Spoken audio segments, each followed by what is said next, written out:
Hello, fellow adventurers. This weekend, we are camping off-grid.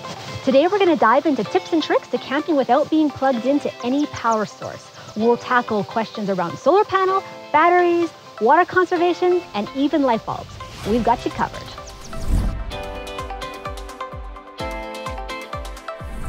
Let's talk about batteries. If you're going off-grid, you're gonna wanna go with a minimum of 2 6-volt batteries. You may wonder if you can use like a car battery for your trailer, and the answer is we would not recommend it. Starter batteries that vehicles use have many thin lead plates with increased surface area to maximize their cranking power. This allows them to start a car engine, but they are not designed for deep discharges or long-term use, as this will vastly shorten their lifespan. Deep cycle batteries that RVs use have thicker lead plates and more active material that can deliver a steady stream of power over a long period of time and can withstand repeated cycles of discharge and recharge. Think about it like a tortoise and a hare. A car battery is good for quick bursts, whereas an RV battery is good for long, slow draws. When it comes to 6-volt batteries, actually any RV batteries, you have 3 options. You can go with a deep cycle, which is what we camp with, as well as AGM batteries and lithiums. AGM, or absorbed glass mat batteries, are a more advanced version of the traditional lead acid battery. Instead of the battery acid inside being a free-flowing liquid, it is absorbed into fiberglass mats, which allow more of the electrolyte to be in contact with the lead plates, all while cushioning the battery against knocks, bumps, and vibrations. Also, unlike a traditional deep cycle battery, they are lighter, don't release hydrogen gas, and since they have no free-flowing liquid, they can be installed anywhere and at any angle. They also won't freeze when left in a low state of charge. Just charge them back up and they're good to go. AGM batteries offer at least 25% more cycle life, lower maintenance, and more flexibility. Now, what about lithium batteries? These are the newest type of battery in the RV battery space, and they have a number of advantages over their competition. First off, they have a high energy density, which means they can store and utilize more energy in the same physical space as a lead acid battery. They're also able to charge faster and discharge deeper with their peers, all while delivering steady output throughout the cycle. They have significantly longer lifespans, lasting up to 10 years and 10,000 cycles, and are great for powering heavy loads like AC units. The downside? They need a heater to be able to charge if the temperature falls below 0 degrees, and they can be quite expensive.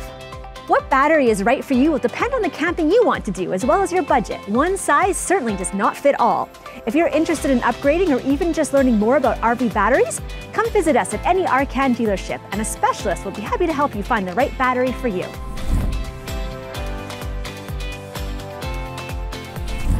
Next up, solar. There are a lot of different types of solar panels, but they all do the same thing: convert sunshine into electricity. So how does solar in an RV work? The panels collect energy from the sun, which is then transferred to the solar charge controller. This regulates the power going into your battery, ready to be used by your 12-volt appliances. For those who prefer flexibility, portable solar panels are a great option. They're lightweight and can be moved around your campsite to catch the most sunlight. Now let's talk about what actually draws power off your batteries. That's going to be anything in your RV that's 12 volt. This is going to include things like your lights, your standby lights on your stereo, your detectors, your circuit boards in your furnace and your fridge, your slide outs, your auto levels, your awnings, and maybe a couple things that I've missed. In recent years, a lot more RVs are coming with 12 volt fridges. People think because you have a 12 volt fridge, you can't camp off grid, and I'm here to tell you that that's not true. With our solar panels and our 6-volt batteries, we have no problems dry camping with our 12-volt fridge. To run 110-volt appliances like your microwave, your AC, or your TV, you're going to need an inverter. There's 2 main types of inverters: modified sine wave and pure sine wave. Modified sine wave inverters are cost-effective, but might not work well with all devices. Pure sine wave inverters produce an exact replica of household AC power, ideal for sensitive electronics. When you're camping off-grid, your monitor panel is a really useful tool for you. This is going to help you keep track of how you're doing with battery power, how much fresh water you have, as well as how full your gray and your black tanks are. Most new RVs come with LED lights. A standard light bulb uses almost as much power as 7 LEDs, which really adds up when you have all your lights on. Another benefit of LEDs is that they have a lifespan about 10 times that of a regular bulb. If you have an older RV, you might want to think about switching to conserve power.